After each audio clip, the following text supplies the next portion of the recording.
အတွင်းရေးမှုမလေးကိုနောက်ကနေပညာပေးဖို့ကြံစီလိုက်တဲ့ CEO ဒါပေမဲ့သူမကနာကျင်ရမယ့်အစား CEO ကိုယ်တိုင်ဘာလို့ခေါင်းခွဲသွားရတာလဲ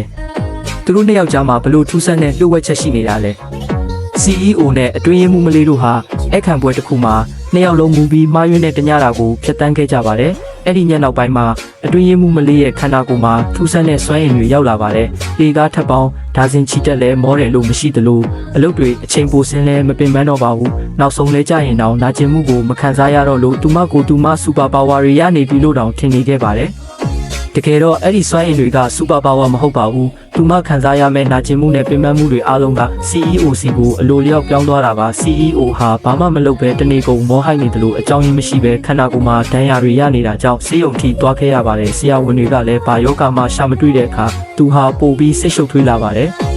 တနေ့မှာဝန်ထမ်းတက်လေကပြက်နေလို့အတွင်းရေးမှုမလေးဟာ28ထက်ကိုအပြည့်တက်ခဲ့ပါတယ်သူမကတော့အေးဆေးပဲဖြစ်ပေမဲ့တီးတန့်တက်လေကနဲ့တက်လာတဲ့ CEO ကတော့အပြင်ထွက်လိုက်တာနဲ့နှုံးချိပြီးဒူးထောက်ကျသွားပါတော့တယ်သူ့အတွင်းရေးမှုမလေးက28ထက်လုံးကိုပြေးတက်လာတာတောင်ချွေးတစ်ဆက်မထွက်ပဲလမ်းဆန်းနေတာကိုမြင်လိုက်ရတဲ့အခါသူ့တုံးလှုပ်သွားပါတယ်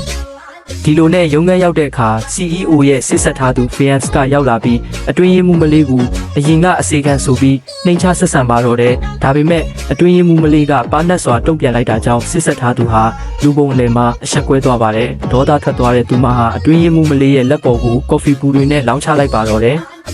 အတွင်းရေးမှုမလေးရဲ့လက်ပေါ်ကိုကော်ဖီပူတွေကျလာပေမဲ့သူမကတော့အေးဆေးပါပဲအဲ့ဒီအစားတစ်ဖက်ကရုံးခန်းထဲက CEO စီကနေနာကျင်လွန်းလို့အော်ဟစ်တန်ကြီးထွက်ပေါ်လာပါတယ်အတွင်းရေးမှုမလေးဟာတီးမခံနိုင်တော့ပဲရေနွေးအိုးကိုဆွဲကင်ပြီးပြန်တိုက်ခိုက်ဖို့ပြင်လိုက်တဲ့အခါမှာတော့